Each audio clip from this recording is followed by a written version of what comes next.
The second big update for Fields of Mistria is finally here. And honestly, it's everything I hoped for, and then some. In this video, I'll break down the specifics of 10 features from this update that stood out to me. Features that make the world of Mistria even more immersive and the gameplay smoother than ever. We'll discuss what you need to prepare for the quests, what I did to win at the festival, how to unlock Caldarus and the Deep Woods, and much more. Oh, and I've got some gameplay clips to show you, so heads up for some minor spoilers. Let's dive in with what we've all been asking for: in-game time adjustment. For the longest time since the game's launch, the community has been asking for longer days because there's just so many things to do in the game. And a lot of it requires you to go from corner to corner of the map if you want to do more than one thing in a day. The mount was introduced in an earlier update, and it did help, but not as much as I would have liked. With this feature, we're finally able to make a day longer. You can adjust the time in-game by going to the settings, then accessibility. There are 3 options: standard, longer, and longest. The standard is the default and goes by the fastest, taking about 35 seconds per in-game hour, while the longer takes about 40 seconds an hour, then the longest takes about 50 seconds. It doesn't sound much, but it does kind of accumulate the longer you play in a day. Do keep in mind that when you change the daytime speed, the change will only take effect the next day. With so many things to do, I do feel that the feature still needs more improvement or just more longer options because from time to time, I still find myself doing chores late at night. Next up is the new town repair quest line, Stone Refinery. Completing this quest unlocks a lot of the new features in this update, which made my life in-game easier. To trigger this quest, you need to be at level 55 Renown, and the inn has to have been repaired. Adeline will request your assistance in the mines, and will require the following donation: 200 pieces of wood, 400 stone, and 5,000 coins to complete. My favorite part in this quest is, of course, the rewards. We'll finally get a storage chest at the entrance of the mines. And with the crafting system in this game, where you can access every material in every storage, this is a lifesaver. Now, if only we can increase the size of the chests. The teleportation chalice will also be unlocked. For only 10 essence, we can teleport to Caldarus' shrine by our farm with no time penalty. Magic is very convenient in this game. My only wish is that we can do the reverse. Hopefully in future updates. Then of course, the actual stone refiner, where we can obtain resources in exchange for stones and time. This is very convenient given that we are required to mine deeper to proceed with the story, so we are expected to have or get a decent amount of stone. Moving on to the third feature, the farm expansion. Yes, no more overcrowded barns and pasture areas. If you're like me who enjoys breeding and doesn't have the heart to sell or place my animals to daycare, chances are the original farm plot was just a bit too small. Now, with the new expansion, there's just more space to breathe. I could finally have that garden I've always wanted, or a really big field of crops. You can expand your farm at the carpenter's shop. You will need 40,000 coins, 50 refined stone, and 50 hardwood. You can get hardwood from the stumps around your farm and town, or you can check Baylor's shop from time to time. The refined stone can be acquired from the stone refiner in exchange for 10 stones. This does mean that you would need to have completed the stone refinery quest line to be able to expand your farm. And once you're able to expand, you'll get a bridge and the recipe to create it. Then we have the Animal Festival, which is celebrated every 10th of winter. There are 2 categories, one for large animals and another for small animals. In my gameplay, I was able to win first place with tier 3 and 8 hearts, but it could be lower. I did feel sorry for Henrietta, especially since I didn't expect to win. That said, I liked how non-villagers, the Saturday vendors, were also participating in the festival, and how March stays glued here most of the time. I'm not gonna lie, I didn't expect to enjoy the festival this much. Maybe my favorite part is these plushies. How cute are they? You can get them maybe just by participating in the 2 contests. If not, try your best to win. Next up is the new feature, Pets. You'll unlock this feature once you've triggered a dream cutscene by Spring 7th if you played a new game, or immediately if you've played past that point. You get to choose what it looks like, its name, and gender. And don't worry, you can always change it under the Animals tab. Do remember to assign your pet jobs on this page because it took me a while to realize that you assign it there. Your pet can collect wood, stone, and forageables.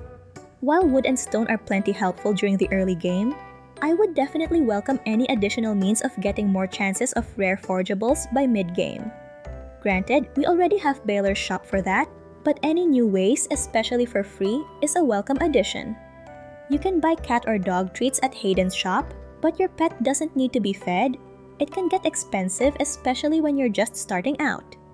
And what I like about this is there's movement within your home. You're finally not alone.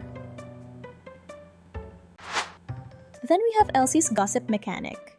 This new feature lets you get hints on liked or loved gifts of certain characters.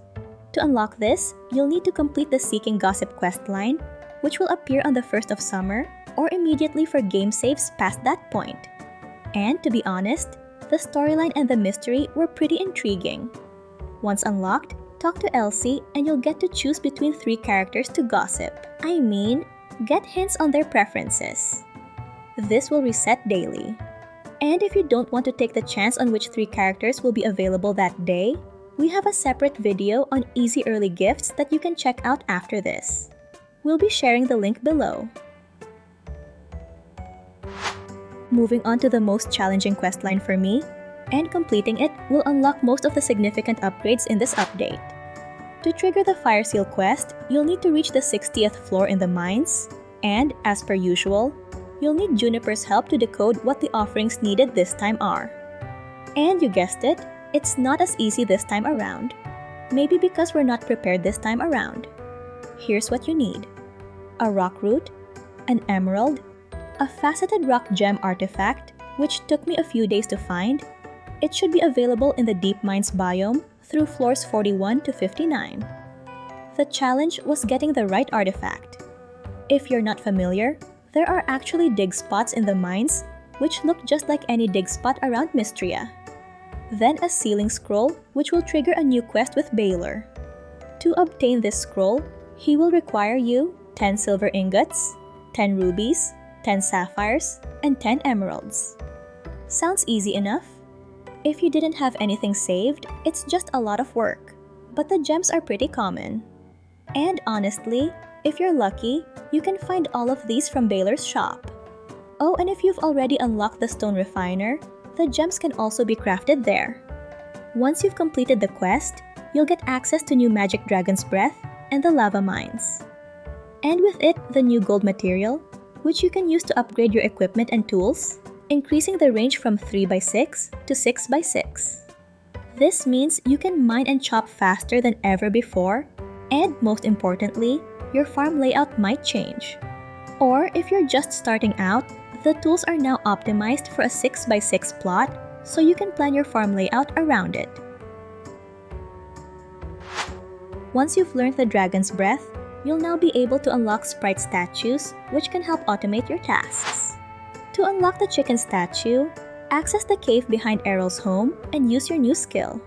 Just a gentle reminder that it requires 2 mana orbs.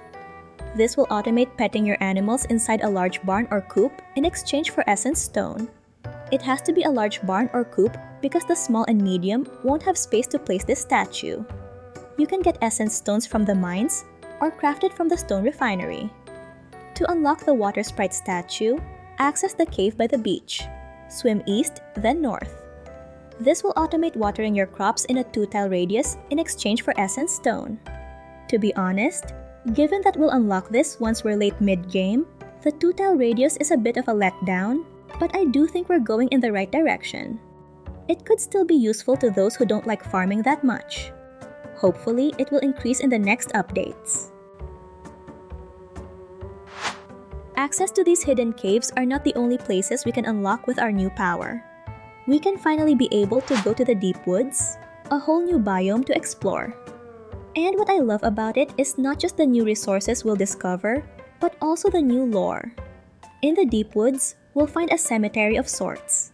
And Ulrich will mention that his and March's parents are there, and while this isn't technically part of the storyline yet, it's these little nuances that makes Fields of Mistria one of the best games I've played.